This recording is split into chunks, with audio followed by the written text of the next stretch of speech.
You have Trump's back. He made a conscious decision to come back. And you know why he did that? Because of you. He knew there were people out there that had his back. If your task and purpose is to save your country, that country will be saved. Are you worthy of the Patriots in Boston Harbor that night 250 years ago? Are you? You report for duty and we get it done. Action, action, action. They are afraid of Christians that are populist nationalists. The deep state must be destroyed to free the American people. Is there any question about that? Ladies and gentlemen, Steve Bannon.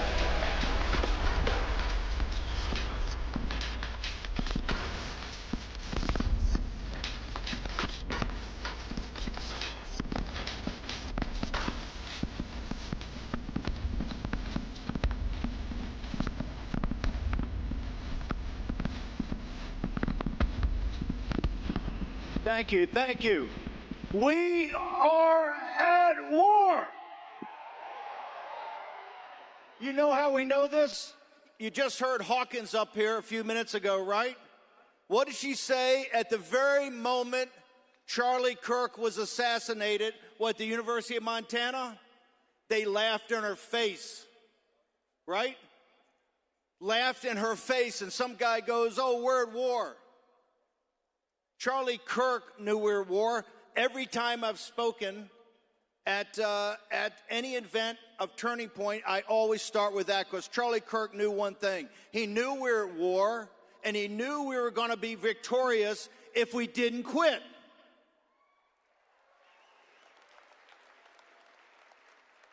So what do I mean by that? Let's go back. Do you understand, for the last 10 years, there have been 8 national elections, either primaries, off-year elections where Congress is voted on for the whole nation, or presidential elections. We have won 7 of those 8. This is why they hated Charlie Kirk. It wasn't Charlie Kirk's philosophy or even his debates. Charlie Kirk was a tough person that built a machine that you guys are dedicated to that delivered victories. Let's be specific. Go back to 2015. President Trump, 15-16, wins the primary against all odds. Then in 16, he wins a come-from-behind, once-in-a-lifetime victory against Hillary Clinton. We lost the 18 midterms because people were leaning on their rakes, and we lost, 35 or 40 House seats, and Nancy Pelosi told us exactly what she was going to do. She impeached Trump and almost brought it all down. President Trump came back, won the primary, right, very easily. Nobody really ran against him. I don't think anybody ran against him. 2020, we won the 2020 election. Is there any dispute on that? If you don't believe that, you don't believe a foundational element of the MAGA movement. We won 2020, and to show you how we won it, we picked up 14 House seats that night. 14 House seats. Then President Trump went into the wilderness. This is when Charlie Kirk really, I think, stepped up the most. President Trump was sent to Mar-a-Lago. They never thought he was coming back. The Republican Party never thought he was coming back. And what happened? President Trump grinded it out. In fact, he told us on this stage last year, right here, the first time he told anybody. When Charlie had him come out here and speak, what did he say? He said, "I had to run again because I could not let them steal an election because they're stealing the country." And we see what Biden did. Then we win the midterms in 22. We picked up, 11 seats, 8 net, and took the House of Representatives. There were supposed to be more, but we got control of the House. And then, in really the greatest come from behind ever, President Trump, Turning Point put him on their shoulders. We won the greatest election in the history of the country.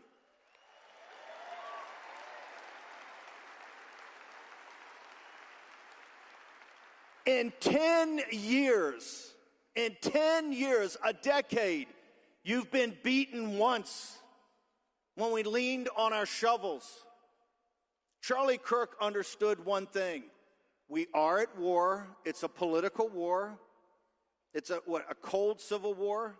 We don't want it to turn hot. We don't need it to turn hot if we accomplish what we're supposed to accomplish.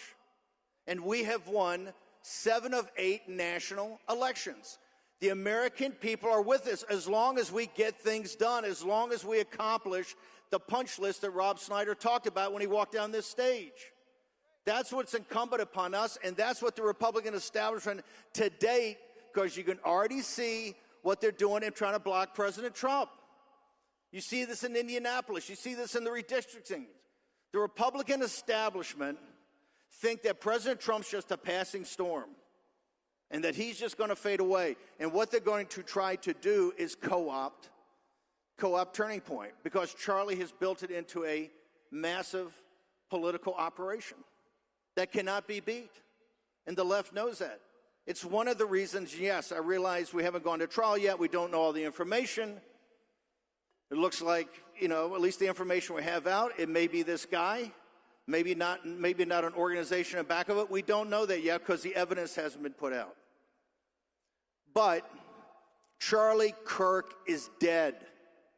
Think about that.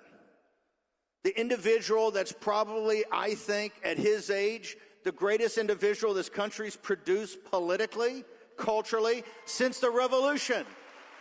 Remember, all of the revolution with 30. Charlie Kirk's, hell, he's 31 years old. He's been doing this since he was 17 or 18. But Charlie Kirk was a man of action. And I want to make sure that we get something straight tonight. We have a partners discussion. And I want to say up front, if I hurt some feelings here, you can come and talk to me afterwards.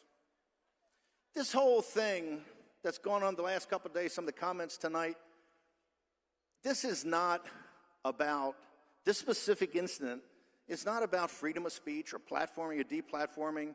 They're all talking about that, and that's, people are saying hurtful things to each other. Tucker said the quiet part out loud. This is a proxy on 28. Now, I think it's way too early to be thinking about 28. But he's right about one thing. This is a proxy on an issue that's not freedom of speech, and not are you going to get platformed or deplatformed. This is about a situation that Charlie Kirk was probably one of the most, if not the most important person in doing and accomplishing. And that is this concept of what I would call greater Israel and Israel first. You can't get a better defender of Israel than Charlie Kirk. You can't get a better defender of Israel than Steve Bannon.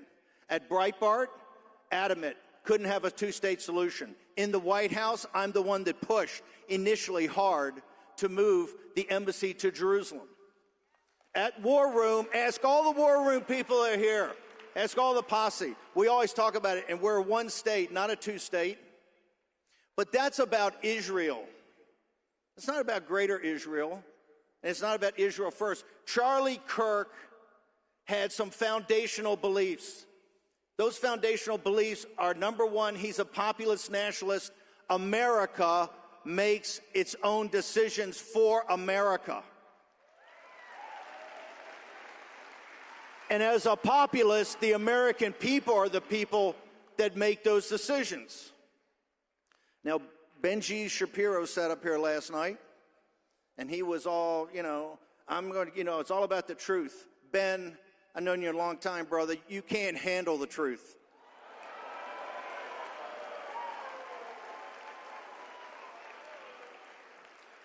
Let's face it, Ben Shapiro is the farthest thing from MAGA. Let's be blunt. He is a hardcore never-Trumper. He's a hardcore never-Trumper. In the spring of 16, he tried to upend Breitbart. He walked off the job, made a big deal about some incident in Mar-a-Lago with Corey Lewandowski. He tried to turn it to Ted Cruz from Donald Trump because he hated Donald Trump. In the general election, he barely supported Donald Trump. The first sign of when President Trump gets sent back to Mar-a-Lago, the very first individual that jumped on the Ron DeSantis train, the Israel First train, was Ben Shapiro. And those are the darkest days we had. In 21 and 22, you guys were there.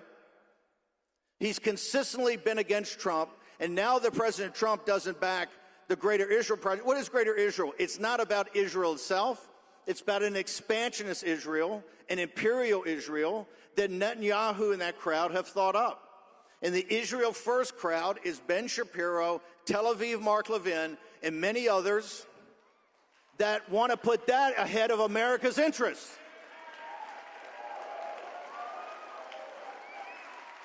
Charlie Kirk fought that. You know where Charlie Kirk fought it? In the White House. I know, because I was there. When I went back, Charlie Kirk was working with Sergio Gore, certain people around the vice president, to make sure that we didn't get sucked into a land war, a decapitation of the Iranian elites that would lead to a massive civil war that American troops would get sucked into, because that was Netanyahu's plan from the beginning. And we know that. The Times of Israel has published that there was no urgency to go after the nuclear weapons. We know the fact they couldn't finish what they started. We know for a fact that they needed American Aegis, THAAD missiles, Patriots to defend themselves. On day 10 of the war, they were losing, and they didn't have the offensive capability. And I don't mean the B-2s coming in and taking out the caves. They relied upon our 1970s technology of cruise missiles fired from submarines in the North Arabian Sea to take out the above ground. We had to bring that war to conclusion, and President Trump in his brilliance said, we'll do that, and we'll call it the 12-day war, and it's over. Now, for the Israel First crowd, they are the ones that are destroying Israel. Today in Miami, who's negotiating with Witkoff? It's the Turks, it's Qatar, and it's the Egyptians. Because Qatar is going to underwrite Gaza, and 2 million Palestinians are going to stay there. And the Turks are providing, on Egyptian soil called Gaza, or on Israel soil called Gaza, is going to provide the military control mechanism over UAE troops, Saudi troops, and Egyptian troops. That's a two-state solution that has been provided because of the efforts of the Israel First crowd. And Charlie Kirk had one simple thing that he thought about. Who controls America and who makes decisions for the United States of America? And Charlie Kirk worked overtime because behind the scenes he was a player, not just helping Sergio get all types of great people in there and vet those people, but actually talking about policy. And part of that policy was no more foreign wars.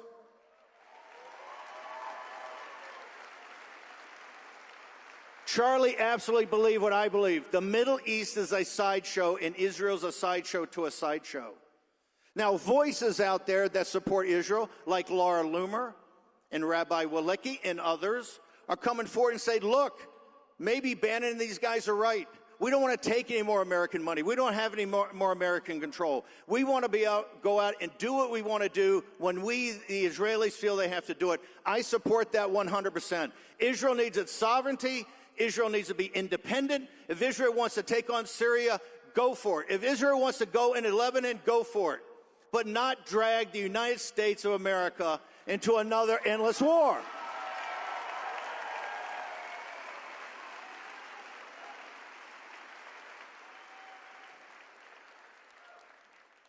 Ask Megyn Kelly when she comes up here. Look, Breitbart, Shapiro called Breitbart Trump Pravda. When he left, he called it Trump Pravda. And he was kind of right. We had to be. There was no other news site that was supporting President Trump. When poor Megyn Kelly came out in that first debate and made what looks like now some innocuous questions, right, about Trump's Facebook page or his Twitter feed, about Rosie O'Donnell and others, have Jack Posobiec ask her how it turned out. We unleashed the dogs. We were maniacs. Why? President Trump had no backing at Fox, had no backing at the National Review, and in 2016, that would have driven him out of the race. So we had to be there. But Ben Shapiro is like a cancer, and that cancer spreads. It's a cancer, and it metastasizes. He tried to take over Breitbart, and I ran him out of there. He tried to take over David Horowitz's, who was his mentor. Don't ask me. Ask the guys associated with David Horowitz what he did there. He tried to take that over. And mark my word, he will make a move on Turning Point because he's always been envious of Charlie Kirk.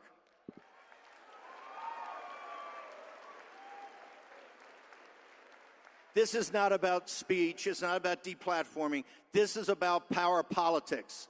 And what Charlie Kirk believed in, to the core of his being, that America makes decisions for America and Americans make decisions for America. That was Charlie Kirk. That's why the hell do you think they assassinated him? Why they put the poison all over this place? Why they mock and ridicule? James Carville said yesterday that Rob Reiner's done 100 times more than Charlie Kirk. They hate Charlie Kirk because Charlie Kirk brought victories.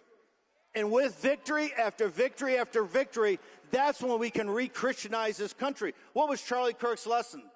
That we are a Christian nation that got off the rails. We have to re-Christianize this country.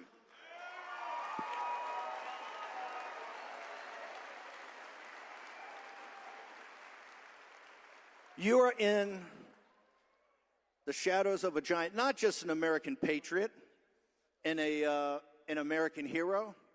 Charlie Kirk is a Christian martyr, and Charlie Kirk is a Christian saint. That is your legacy that you take up. The day I went into prison, we passed the show to Charlie Kirk, as we did oftentimes in the 3.5 years that Charlie Posobiec and I had that block at Real America's Voice. And what Charlie said, I said to Charlie, next man up. Charlie said, I got it. Next man up. Are you next man up? Are you going to fill the shoes of Charlie Kirk? Do you have the stones to do it? Do you have the guts to do it? Ask yourself that, because I tell you what, that's what's going. You in this room right here are going to decide whether we win in 26. And if we don't win in 26, they're going to bring holy hell down on us. We have to win. Charlie Kirk knew that, and you know that. Thank you very much. Next man up.